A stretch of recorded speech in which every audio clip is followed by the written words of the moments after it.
Hi friends, நான் வசுந்தரா தேவி பியான்ல TNPSC படிச்சுட்டு இருக்கேன். சில இயர்ஸ் அண்ட் டேட்ஸ் வச்சு சில டேட்டாஸ் நம்ம பார்க்க போறோம். 1909 1909 நான் ஏன் கொண்டு வந்தேன்னா, அண்ணா பிறந்த இயர் வந்து 1909. நம்ம இந்தியன் ஹிஸ்டரியை பொறுத்த அளவுக்கு 1909 என்ன நடந்துச்சுன்னா, மிண்டோ மார்லி சீர்திருத்தம். எல்லாருக்கும் இந்த சீர்திருத்தம் டிஎன்பிசி படிக்கிற எல்லாருக்கும் இந்த சீர்திருத்தத்தை பத்தி நிறைய விஷயங்கள் தெரியும்.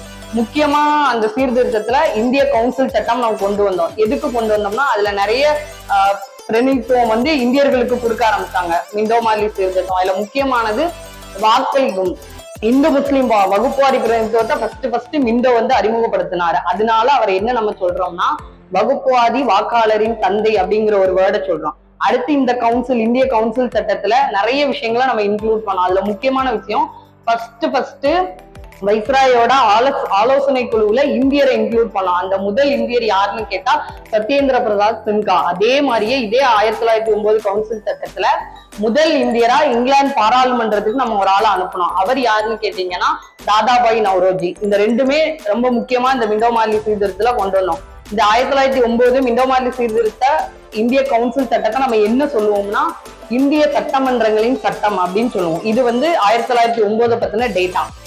Thank you for all.